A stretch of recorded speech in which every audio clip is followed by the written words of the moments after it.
Welcome back to my channel. In my previous video, I discussed about the meaning of correlation, various types of correlation and the correlation coefficient.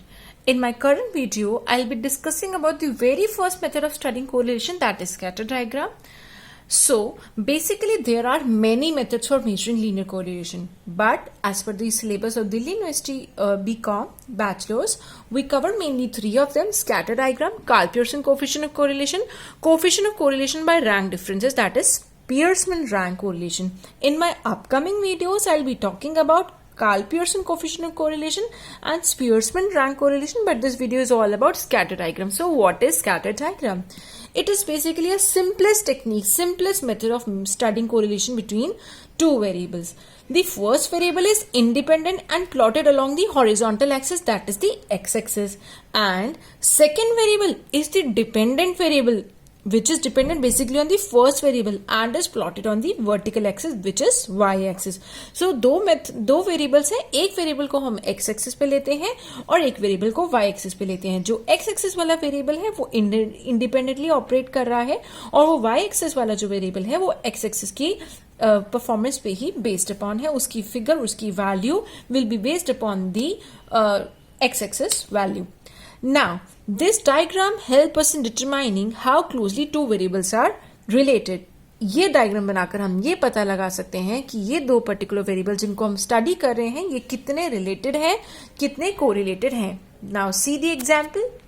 For example, if we want to analyze why so many accidents are taking place on a particular highway, इतने ज़्यादा accidents क्यों हो रहे हैं और हमें लग रहा है कि लोग बहुत तेज व्हीकल्स चला रहे हैं, उनकी स्पीड बहुत ज़्यादा है इसीलिए हो रहे हैं.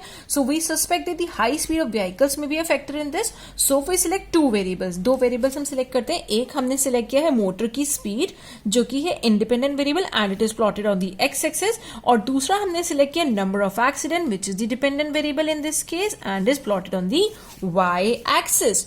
तो हम स्टडी कर रहे हैं एक्सीडेंट्स का कारण और हमने उसमें सस्पेक्ट वेरिएबल जो है वो है कि स्पीड लोगों की बहुत ज्यादा है.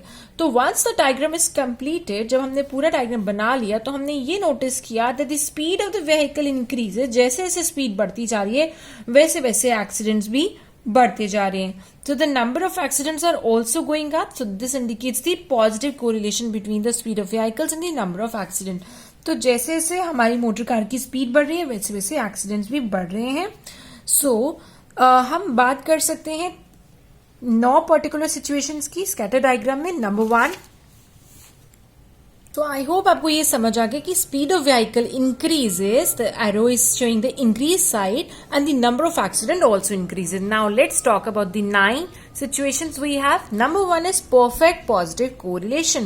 In this we have all the data, all the values plotted as a positive slope and all the values are lying in a single line. So this is the example of perfect positive correlation. The particular straight line is positively sloped and the value of coefficient of correlation is +1. Now let's talk about strong positive correlation. The value is not exactly +1, but still the relationship between these variable is still very strong.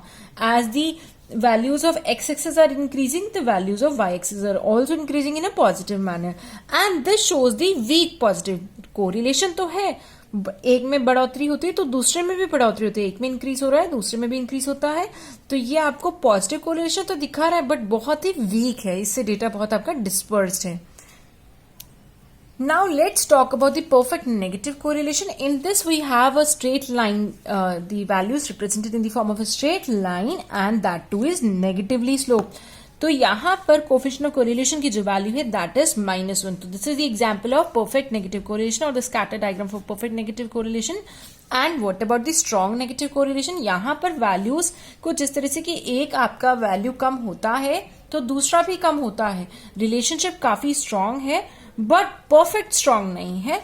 तो this is strong negative correlation. And the weak negative is जहां पर आपका data बहुत ज्यादा dispersed है कि एक कम होता है तो दूसरा भी कम हो जाता है. So this indicates weak negative correlation. And let's talk about no correlation. No correlation की जब हम बात करते हैं, सो in the case of no correlation, the data is lying parallelly along the horizontal axis or parallelly along the vertical axis y axis, or there you can see no connection in the data. The data is as the way as it wants to be. बिल्कुल फैला हुआ है, कोई आप sense नहीं देख सकते, कोई आप नहीं कह सकते पॉजिटिवली स्लोप्ड है, कोई नहीं कह सकते नेगेटिवली स्लोप्ड है. तो यहां इन तीनों सिचुएशन में data has no correlation at all. Now let's talk about the merits and limitation of the scatter diagram. सबसे पहले एक नॉन मैथमेटिकल और बहुत ही इजी तरीका है ये देखने का कि वेरिएबल्स के बीच में कोरिलेशन किस तरह का है, उसका नेचर क्या है. Perfect positive, like you can say perfect negative, strong positive और no correlation at all. यहां पर हम अपने फ्री हैंड से सिर्फ डॉट्स की मदद से मिसिंग वैल्यू डिपेंडेंट वेरिएबल की भी निकाल सकते हैं. ये भी इसकी एक मेरिट है. और आपके स्कैटर डायग्राम की शेप आपको ये एनेबल करते कि आप ये डिटरमिन कर सकें कि आपके वेरिएबल्स के बीच के जो पैटर्न है, जो रिश्ता है, जो रिलेशनशिप है, वो किस किस्म का है. क्या ये पॉजिटिव है, नेगेटिव है, स्ट्रांग है, वीक है, what kind of it is.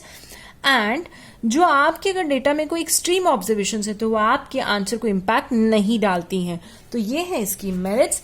और अगर हम बात करते हैं डीमेरिट्स की, सबसे बड़ी डीमेरिट इसकी यही है दैट ये आपको सिर्फ एक विजुअल पिक्चर दे पा रहा है वेरिएबल्स के बीच के रिश्ते का, कि रिलेशनशिप का. आपको एग्जैक्ट वैल्यू, एग्जैक्ट फिगर कितना स्ट्रांग है, कितना वीक है, ये आपको ये नहीं पता चल सकता.